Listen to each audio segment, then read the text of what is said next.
CM DK Shivakumar ಅವರು CM ಆಗ್ತಾರೆ. ಇದೇ ಅವಧಿಯಲ್ಲಿ ಸಿಎಂ ಆಗ್ತಾರೆ. ನಾಳೆನೇ ಕಾಲ ಬರಬಹುದು. ಹುಬ್ಬಳ್ಳಿಯಲ್ಲಿ ಡಿಕೆಶಿ ಭವಿಷ್ಯವನ್ನು ನುಡಿದ ಭೈರವಿ ಅಮ್ಮ, ನನ್ನ ಮಾತು ಸುಳ್ಳಾಗಿಲ್ಲ, ಸುಳ್ಳಾಗೋದು ಇಲ್ಲ.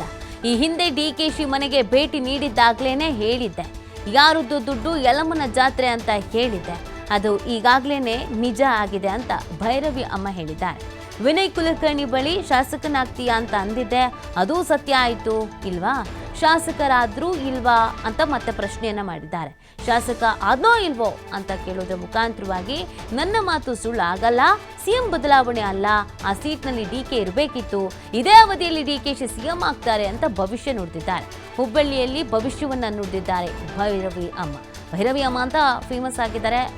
ಇವರನ್ನ ಅನೇಕರು ನಂಬ್ತಾರೆ, ಕರೀತಾರೆ. ಸೊ ಇವರು ಈ ಒಂದು ಭವಿಷ್ಯವನ್ನು ನುಡಿದಿರುವಂಥದ್ದು. ನಾನು ವಿನಯ್ ಕುಲಕರ್ಣಿ ವಿಚಾರದಲ್ಲೂ ಕೂಡ ಹೇಳಿದ್ದೆ, ಶಾಸಕನಾಗ್ತೀಯ ಅಂತ, ಆಗಿಲ್ವಾ ಅಂತ ಪ್ರಶ್ನೆಯನ್ನು ಮಾಡಿದ್ದಾರೆ. ಈಗ ಹೇಗೂ ರಾಜಕೀಯದಲ್ಲಿ, ಕಾಂಗ್ರೆಸ್ನಲ್ಲಿ, ಈ ಸರ್ಕಾರದಲ್ಲಿ ಸಿಎಂ ಬದಲಾವಣೆಯ ಕೂಗು ಕೇಳಿ ಬರ್ತಾ ಇದೆ. ಜೊತೆಗೆ ಅದಕ್ಕೆ ಸಂಬಂಧಪಟ್ಟಂತೆ ಒಂದಷ್ಟು ಬೆಳವಣಿಗೆಗಳು ಕೂಡ ಆಗ್ತಾ ಇದೆ.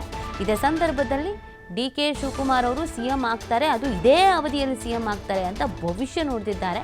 ಅದರ ಜೊತೆಗೆ ನಾನು ಹೇಳಿದ್ದು ಯಾವತ್ತೂ ಸುಳ್ಳು ಆಗಿಲ್ಲ, ಸುಳ್ಳು ಆಗಿದೆಯಾ ಅಂತ ಪ್ರಶ್ನೆ ಮಾಡಿದ್ದಾರೆ. ಹಾಗೆಯೇ ಇದನ್ನು ನಾನು ಈ ಹಿಂದೆನೇ ಅವ್ರ ಮನೆಗೆ ಹೋದಾಗಲೇ ಹೇಳಿದ್ದೆ ಅಂತ ಕೂಡ ಹೇಳಿದ್ದಾರೆ.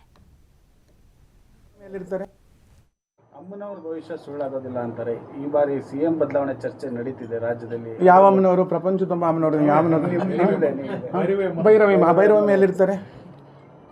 ನೀವೆಂತ ಹೇಳಿ ಫಸ್ಟು. ನಿಮ್ಮ ಎದುರಿಗಿದ್ದೀನಿ. ನನ್ನ ಮಾತು ಇಲ್ಲಿ ತನಕ ಸುಳ್ಳಾಗಲ್ಲ ಸ್ವಾಮಿ. ಯಾಕೆ ಆಗಬೇಕದು?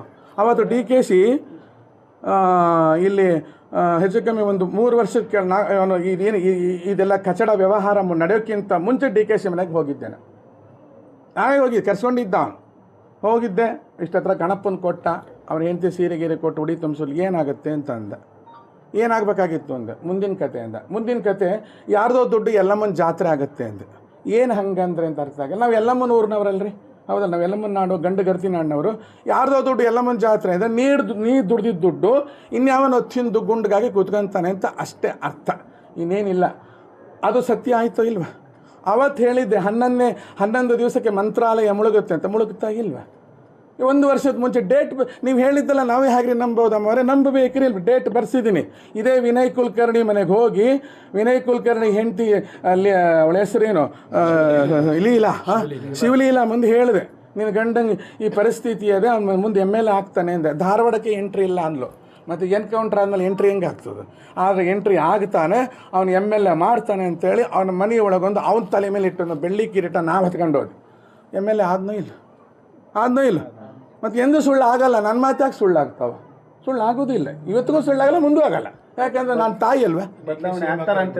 ಬದಲಾವಣೆ ಅಲ್ಲ, ಸೀಟಿನಲ್ಲಿ ಇವನೇ ಕುತ್ಕೋಬೇಕು, ಯಾರು ಡಿಕೆಶಿನೇ ಕುತ್ಕೋಬೇಕು. ಡಿಕೆಶಿ ಮೇಲೆ ನಂಗೆ ತುಂಬ ಏನು ಅಭಿಮಾನವಿಲ್ಲ, ಸಿದ್ದರಾಮಯ್ಯನ ಮೇಲೂ ಇಲ್ಲ, ಹಂಗಂತೇಳಿ BJP ಮೇಲೂ ಇಲ್ಲ. ಯಾಕಿಲ್ಲ ಅಂದರೆ ಎಲ್ಲ ಬಂದೆ ನಮಗೆ. ನಾಳೆನೇ ಬರ್ಬೋದು, ನಾಳೆನೇ ಬರುತ್ತೆ. ಒಂದು ನಿಮಿಷಕ್ಕೆ ಅಲ್ಲಿರೋ ಸೀಟ್ನಲ್ಲಿ ಗೊಟ್ಟಕ್ಕಂದ್ರೆ ಆಗೋಗ್ಬಿಡುತ್ತಲ್ಲ, ನಮ್ಗೆ ಗೊತ್ತಿಲ್ಲ. 5 ವರ್ಷ ಪೂರ್ಣ ಆಗೋದ್ರಲ್ಲಿ ಒಂದು ಸರಿ ಸಿಎಂ ಆಗ್ತಾರಂತ ಅಲ್ರಿ. ಒಂದು ಸಲ ಸಿಎಂ ಆಗಲಿ ಸಾಕು, 5 ವರ್ಷ ಇನ್ನೆಷ್ಟು ಸಲ ಆಗ್ಬೋದು? ಇದೇ ಅವಧಿಯಲ್ಲಿ ಸಿಎಂ. ಹೌದು, ಇದೇ ಅವಧಿಯಲ್ಲಿ ಆಗೋದು. ಅಲ್ಲ, ಇನ್ನೇನು ಕೇಳ್ಬೇಕು ಕೇಳಿ. ಅಮ್ಮನವ್ರ ಭವಿಷ್ಯ ಸುಳ್ಳಾಗೋದಿಲ್ಲ ಅಂತಾರೆ. ಈ ಬಾರಿ ಸಿಎಂ ಬದಲಾವಣೆ ಚರ್ಚೆ ನಡೀತಿದೆ ರಾಜ್ಯದಲ್ಲಿ. ಯಾವ ಅಮ್ಮನವರು? ಪ್ರಪಂಚ ತುಂಬ ಅಮ್ಮನವರು. ಯಾವ